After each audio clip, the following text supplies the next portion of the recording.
Salut à tous les amis, j'espère que vous allez bien. On se retrouve aujourd'hui pour une nouvelle vidéo. Juste avant de commencer la vidéo, n'hésitez pas à soutenir la chaîne par un like ou encore par un abonnement.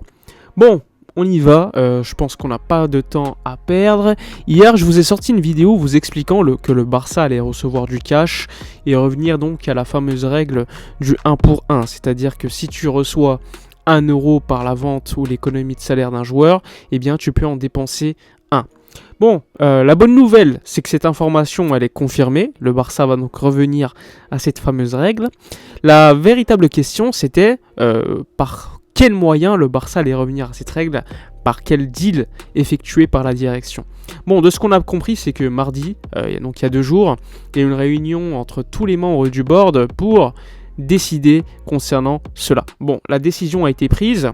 Il ne s'agirait pas donc d'une injection d'argent venue du Qatar ou d'Arabie Saoudite, même s'il y a des discussions, il faut l'admettre, avec des auto-entrepreneurs de ces différents pays.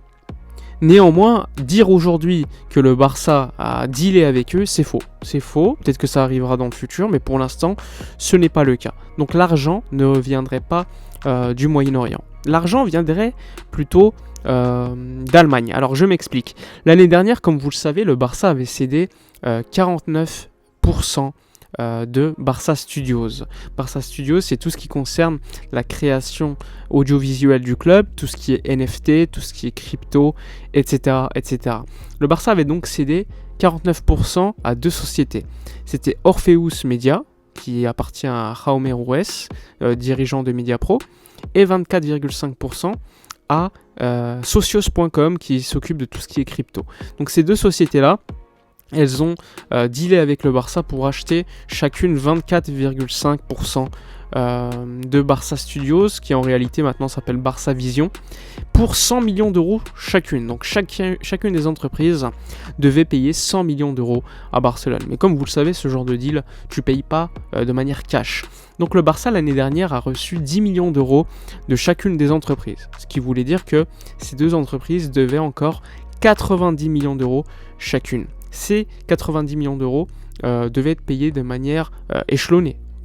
Classiquement, le Barça devait recevoir notamment 30 millions d'euros de chacune des entreprises lors de ce début de mois de juin.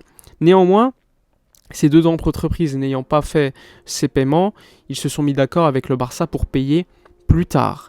Mais cela a évidemment eu un impact direct sur le fair play financier budgété par le Barça.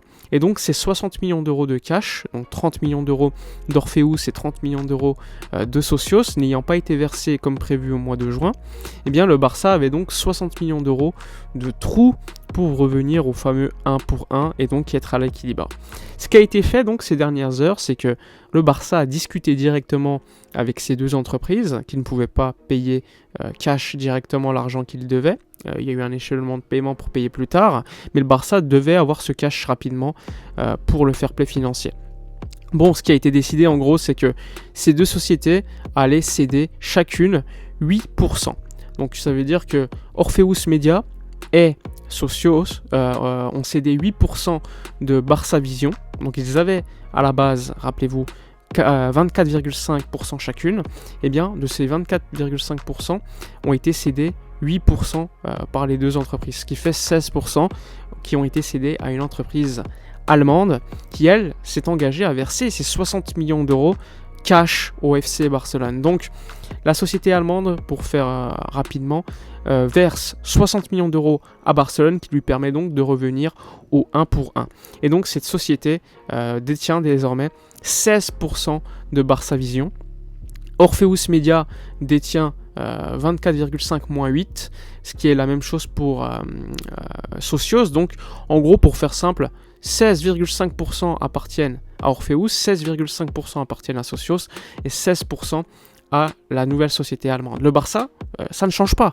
Le Barça est toujours propriétaire de 51% des droits de Barça Studios. Le Barça ne pouvait pas donc céder beaucoup plus de droits, puisque, on le rappelle, ça avait été décidé en assemblée générale, le Barça pouvait céder que 49% de Barça Studios et pas plus. Donc les rumeurs qui expliquaient que le Barça faisait un nouveau deal économique n'étaient pas possibles. Et je vous l'avais expliqué hier en vidéo, le Barça ne pouvait pas céder de nouveaux droits concernant des revenus existants déjà. Il fallait que ce soit des revenus qui n'existaient pas et qui sont créés pour le futur, ce qui n'est pas le cas aujourd'hui pour Barça Studios. Donc le Barça va, par cette vente, on va dire, effectuée par les deux actionnaires supplémentaires, enfin qui existaient de Barça Vision, va permettre donc de recevoir du cash. Et pour faire simple, le Barça devait recevoir, comme je vous l'ai dit, 100 millions d'euros de base par chacune des entreprises. On a reçu 10 millions d'euros par chacune des entreprises l'année dernière, donc il restait 90 millions. Et là, 60 millions d'euros, donc 30 millions d'euros chacune, ont été versés par une société allemande. Ce qui signifie que chacune des entreprises, donc Socios ou Orpheus, doivent encore 60 millions d'euros à Barcelone. Mais ceux-ci seront versés plus tard dans le temps et pas aujourd'hui. Donc la situation, elle est très simple. Hein. Le Barça n'a pas vendu de nouveaux deals, nouveaux actifs, etc. Le Barça a juste reçu l'argent qu'il devait recevoir au mois de juin. Et donc, ça a un impact direct sur le fair play financier. Et ça, c'est une bonne nouvelle pour le Barça. Même si c'était prévu, le Barça n'a pas vendu de nouveaux actifs et a juste reçu l'argent qu'il devait recevoir. Ce qui a un impact direct pour la Liga qui a accepté ce genre de deal. Ce qui est totalement logique. Et donc, le club sera probablement actif sur la fin de mercato. Il faut savoir que le Barça aujourd'hui est à l'équilibre. Mais comme je vous l'ai expliqué hier en vidéo, il ne faut pas recruter directement. Il faut d'abord vendre, prêter, économiser des salaires pour ensuite te créer un espace suffisant pour user de ces 1 pour 1 que tu as généré par l'économie ou les départs de certains joueurs pour recruter de manière beaucoup plus efficace. Je vous avais expliqué que Nico par exemple qui va partir là pour 8 millions d'euros pour 40%. Attendez, non c'est 8 millions d'euros Nico qui est vendu au FC Porto pour 60% des droits, donc le Barça garde 40% des droits et a une option de rachat. Donc le Barça va générer 8 millions d'euros de fair play, plus une économie de salaire d'environ 4 millions d'euros bruts annuels, ce qui signifie que le Barça, avec le départ seulement de Nico, va générer 12 millions de fair play financier à pouvoir réinvestir, ce qui est beaucoup. Mais ce n'est pas suffisant si tu veux faire signer un top joueur. Et donc c'est pour cela qu'il faut attendre, patienter, faire de nouvelles ventes. Je vous avais parlé de Kessié qui lui pourrait générer en cas de départ à 15 millions d'euros, eh bien une plus-value de 15, plus une économie de salaire de 12, donc 27 millions d'euros de fair play. Donc si vous les additionnez aux 12-13 de Nico, eh bien tu arrives vite à 40 millions de fair play. Et avec 40 millions de fair play, tu t'achètes des bons joueurs. Et encore un peu plus dans une situation de fin de mercato où ça va un petit peu dans tous les sens. Bref, j'espère que la situation est désormais plutôt comprise. Il ne s'agit donc pas d'une nouvelle cession de droits économiques au Qatar ou à l'Arabie Saoudite. Il s'agit juste d'une réception de l'argent qu'on devait recevoir beaucoup plus tôt.